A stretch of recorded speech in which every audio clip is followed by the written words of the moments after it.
Assalamu alaikum. This is Atika Rahman with my partner Shimta Sajad, OPS Chemistry from Fatma Jinnah Women University. The topic we are going to brief you about is applications of titrations in cosmetic industry.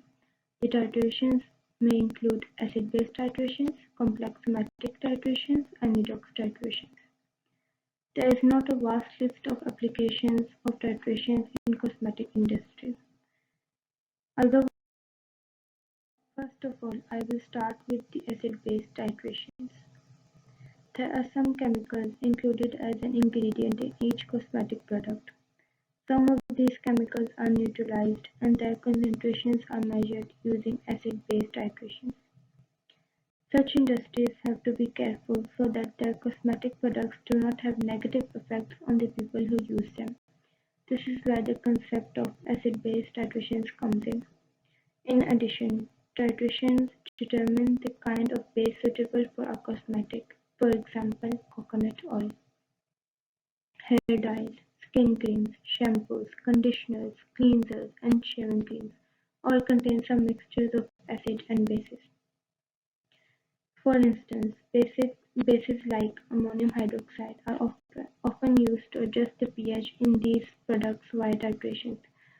Depilatory creams are of great concern to both the producers and end consumers, as they act by entering deep into the skin surface and are most likely to cause allergic reactions such as rashes and bleeding burns. A little misjudgment in the amounts of caustic chemicals such as sodium hydroxide and calcium hydroxide can become a major problem, and it can cause the companies to lose millions of dollars in lawsuits.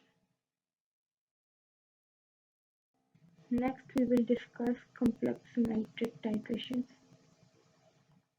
Most of the pharmaceutical and cosmetic products used for the treatment of dandruff have zinc prethione as an active ingredient. Therefore, quantifying this component becomes necessary.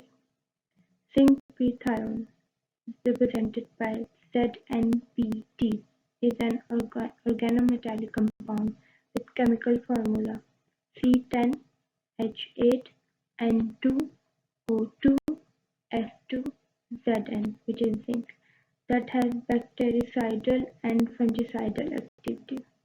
It is the antifungal agent most used in shampoos for control of dandruff due to its versatility. Here you can see the structure of zinc prethione.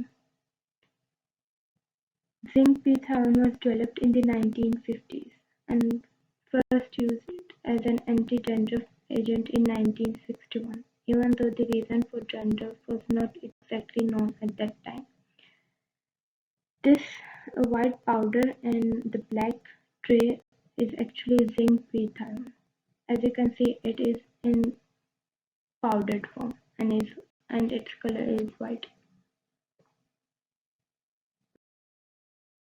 For the determination of zinc prethione in shampoos, complex somatic titrations are carried out. It has 5 major steps. In the first step, the sample is weighed and diluted in water. In the second step, 2.5 ml of hydrochloric acid was added while heating and gently stirring for 10 minutes.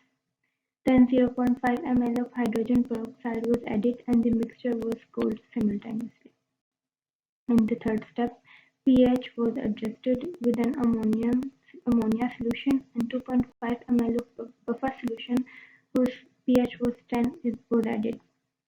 Finally, the sample was titrated with EDTA, ethylene diamine tetraacetic acid, using adichrome black tea as an indicator.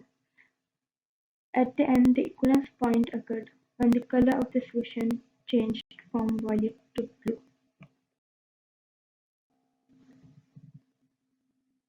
The arrow in the top corner shows the structure of adichrome black tea, and the flasks here represent the change in color from violet to blue.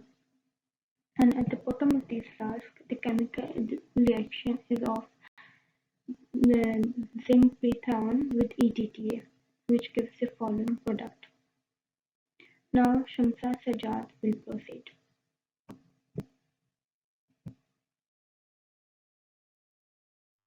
Now I am going to discuss applications of complexometry titration in cosmetic industry. Zinc oxide in cosmetics. Zinc oxide is mainly used in zinc soap, ointment, dental inlays and food powders. Zinc oxide is also used as a bulking agent and a colorant.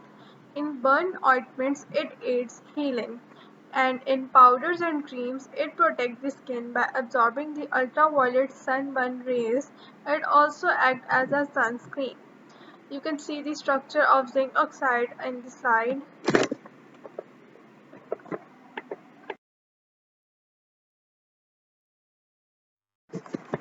Method. Methods to analyze two pharmaceutical samples containing zinc oxide, talc powder and dermal ointment by EDTA titration. Samples containing zinc oxide are mixed with hydrochloric acid in conical flask, and after dissolution of zinc oxide in hydrochloric acid and boiling off of water, zinc is titrated with EDTA. The pH of this complexometry titration is 5.3 and the indicator used is xylenol orange. The endpoint is that color is changed from pink to yellow. The picture on the screen shows a little description of the complexometry titration of zinc oxide and EDTA.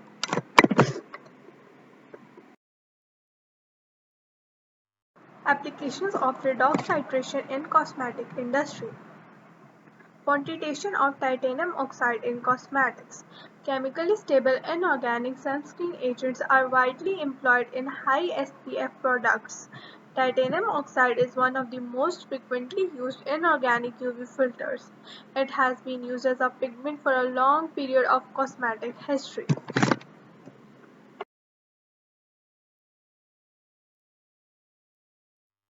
It has become possible to incorporate titanium dioxide in sunscreen formulations. The amounts of titanium dioxide in sunscreen cosmetics by adapting redox titration is found. There are two methods. First, reduction of titanium 4 to titanium 3, and the second is reoxidation of titanium 4. Method. After calcification of other organic ingredients of cosmetics, titanium dioxide is dissolved by hot sulfuric acid. The dissolved titanium 4 is reduced to titanium 3 by adding metallic aluminium. The reduced titanium 3 is titrated against a standard oxidizing agent Fe3, ammonium iron 3 sulfate. The indicator used for this type of titration is potassium thiocyanate. You can see its structure on the screen, and the above reaction shows the conversion of solution